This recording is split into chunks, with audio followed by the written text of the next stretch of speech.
In this video, I'm going to talk about using a single bare bulb like this as my key light to light a scene.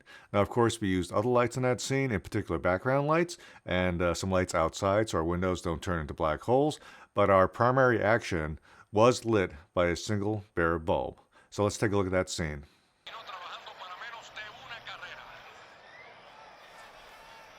¿Qué pasa, ma?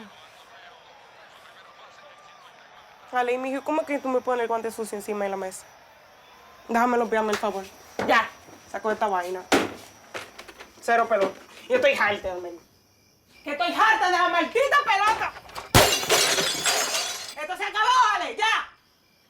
Es que tú no estás viendo, mijo, que esta pelota está acabando con la vida de nosotros.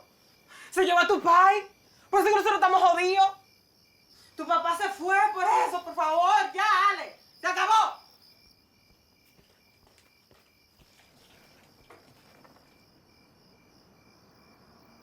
Now, this movie was actually a comedy, but that scene, metaphorically was a darker scene where the mother character, she's a single parent. Her husband has been AWOL for years. She's in a bad mood. She comes out, she takes out her frustration on her son and, of course, on her TV. And when we first see her, the son, of course, does not know she's in this mood. And it just seemed to make sense that, the mom, she comes from the shadows. At first, we see her presence in the light, and then slowly, well, not that slowly, she walks into the light. Her son sees the expression, knows that, okay, he's in a little bit of trouble, things are going to happen.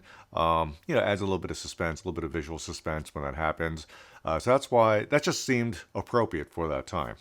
Now, to light the scene, after we blocked it, you kind of wonder, okay, what am I going to do? And I decided to do a top light, but I wanted a hard light. I did not want something like a chimera pancake or Kinos that are diapered or anything like that. Yeah, I know we do that all the time these days, but it just seemed like it needed to be a hard light with contrast. Wanted the background, everything off the walls as much as we could. And I asked the guys, what do they have on a truck? They didn't really have anything appropriate.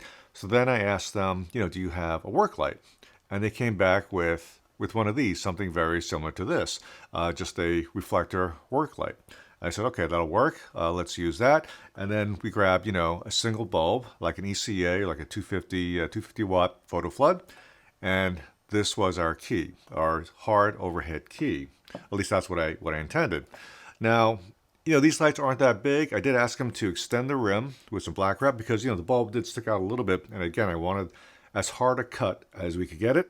And also something that we could do very quickly because this is independent filmmaking.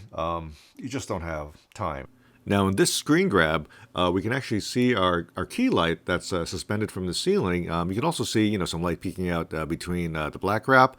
But this was how we set up that scene. In the background, of course, we have the second work light that's suspended from the ceiling. I think they used actually probably more of a rigid, hard rigging.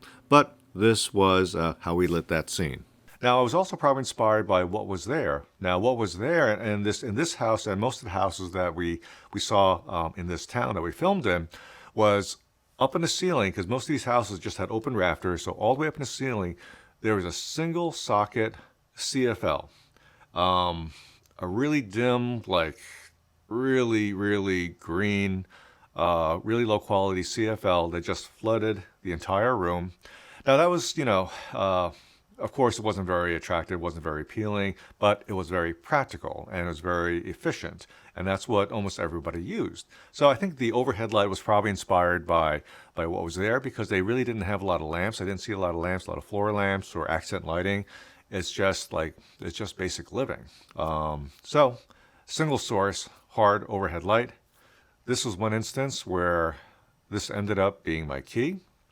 Now, in this film, in the second half of the scene, when the mom comes back in after throwing out the TV, there is a push, which was Kino's coming from one of the bedrooms.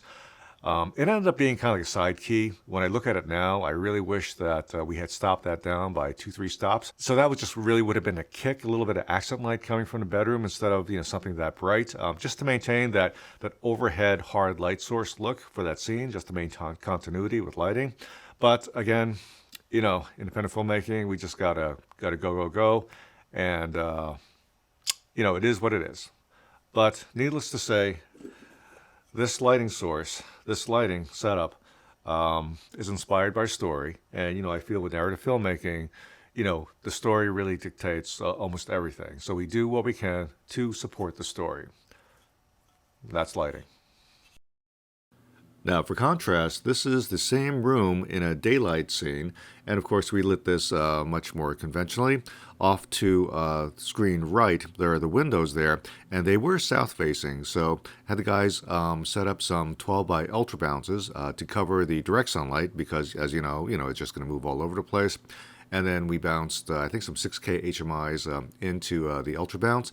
And the back room, the yellow room over there, we also had to add something, coming from screen left just to fill up that space, because as you can see, even further back, that was actually the kitchen back there. That was quite dark. It was in the shade of the trees.